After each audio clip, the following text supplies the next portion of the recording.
beaucoup d'adolescents, Jack passe son temps libre en ligne à discuter avec Cindy, avec qui il entretient une relation à distance.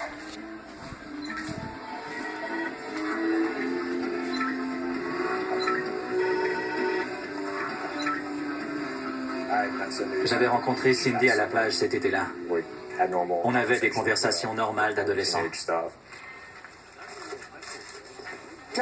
Jack était un adolescent sans histoire. Il ne prenait pas de drogue, il était correct.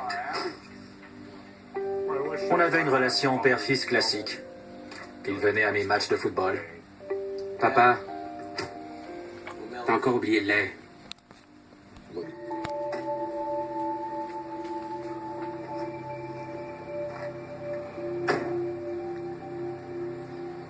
Dans le rétroviseur, j'ai vu quelque chose dans l'allée.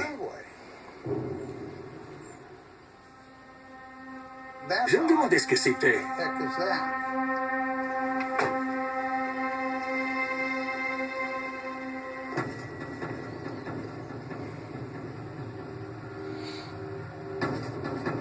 C'était un cylindre enveloppé de rubans adhésifs noirs. Je l'ai ramassé. Mais non.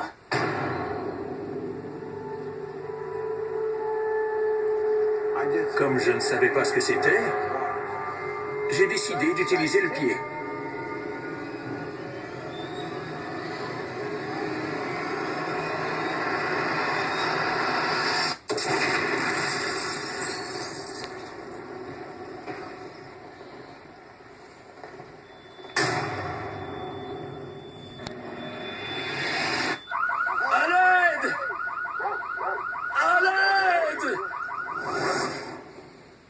J'ai regardé ma jambe.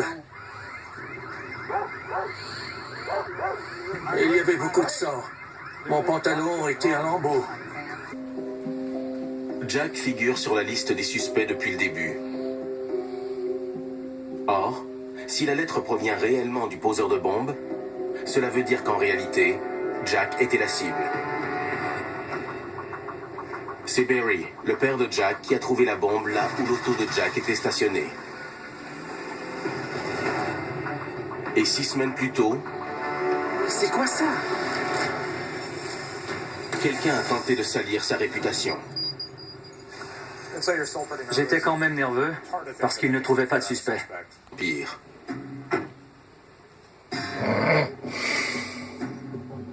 La mère de Cindy reçoit une lettre.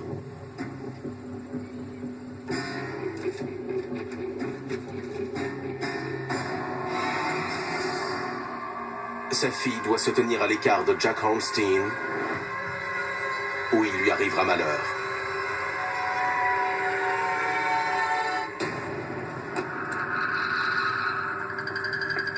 Ils étaient terrorisés. Quoi qu'il en soit, les parents de Jack considèrent que leur fils est toujours en danger. Et nul ne sait qui est son ennemi.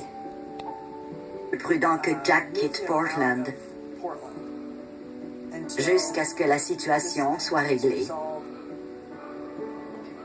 Jack dit à sa petite amie Cindy que ses parents vont le retirer de l'école et l'envoyer chez son oncle à Seattle.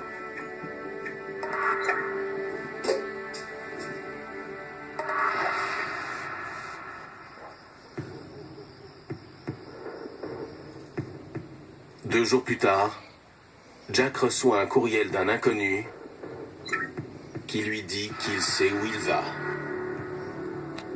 Maman? Maman!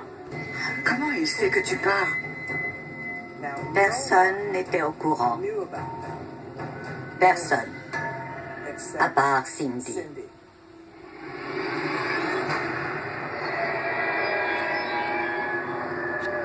Semaine après l'explosion, la police tient enfin une piste. Un nom. Monsieur Goff? Oui. Entrez.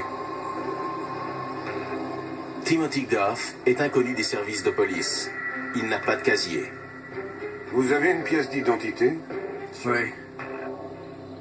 Timothy Goff, âgé de 41 ans, explique qu'il a une fille de 22 ans et qu'il est en instance de divorce. On enquête sur une explosion à Portland. La victime s'appelle Barry Hornstein. Vous l'avez déjà vu? Non. Excusez-moi, où avez-vous eu cette adresse?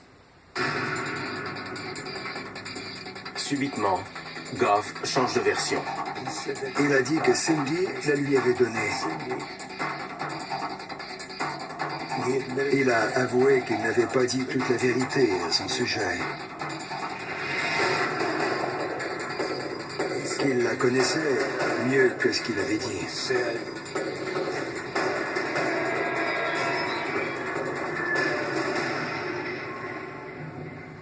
Monsieur Goff?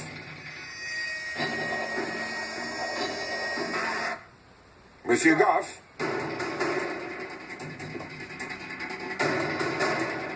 C'est quoi?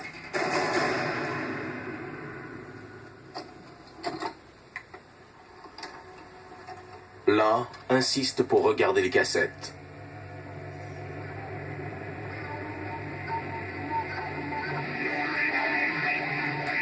Il n'en croit pas ses yeux.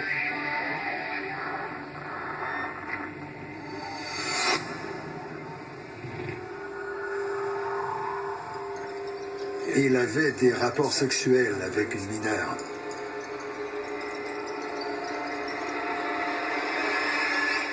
C'est Cindy?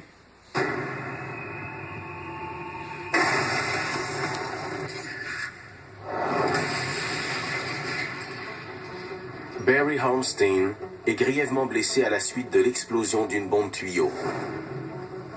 L'enquête conduit la police de l'Oregon dans l'État de Washington. 3 semaines après l'explosion, ils ont un suspect, Timothy Goff. L'inspecteur, Bill Law, visionne une cassette qu'il a trouvée sous le lit de Goff. Il avait des rapports sexuels avec une mineure. Cette mineure, c'est Cindy, la petite amie du fils de la victime de l'explosion. Et à l'époque du tournage de la vidéo, Cindy n'a que 14 ans.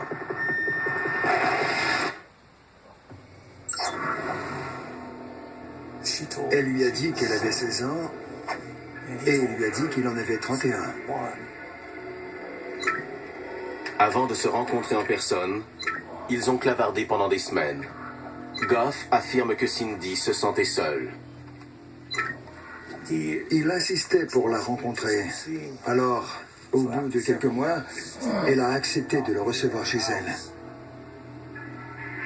Il lui a offert des bijoux et ils se téléphonaient régulièrement, voire quotidiennement. Goff emmenait Cindy dans des motels où ils avaient des rapports sexuels allant parfois jusqu'au sadomasochisme que Goff filmait. Mais Cindy rompt 4 mois plus tard. Il a dit que c'était une bonne chose et qu'elle pourrait trouver quelqu'un de son âge. Quand je lui ai parlé de l'explosion, il a nié toute implication. Il a prétendu qu'il l'avait appris par Cindy le jour où c'est arrivé.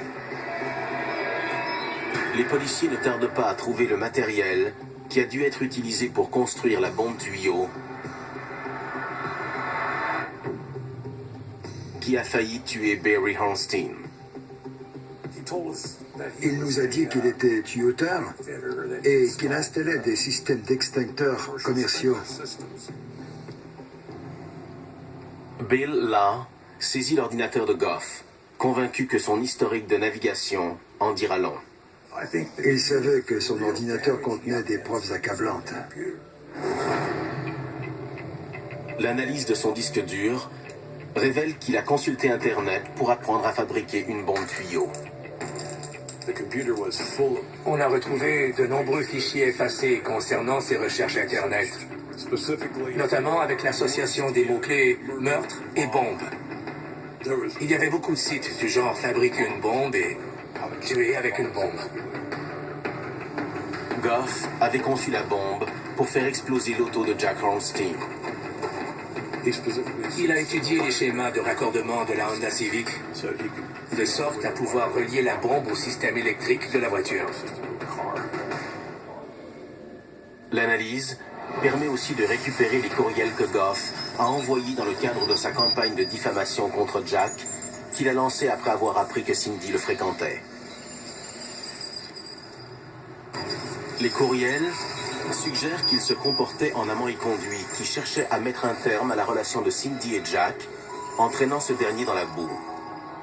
Comme ça n'a pas réussi, il a posé une bombe. Goff était prêt à tuer tous ceux qui s'approchaient d'elle et qui l'empêchaient d'être avec elle. Cindy et Goff restent en contact après leur rupture.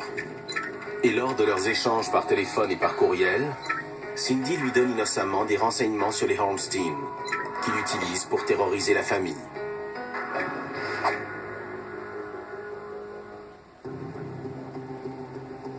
En septembre 2004, Goff plaide coupable à l'accusation de tentative de meurtre. Il écope de 12 ans de prison. On a pu l'inculper grâce aux preuves informatiques. Avant de purger cette peine, Goff fait aussi 26 mois de prison à Kennewick, dans l'État de Washington, pour crimes sexuels contre une mineure.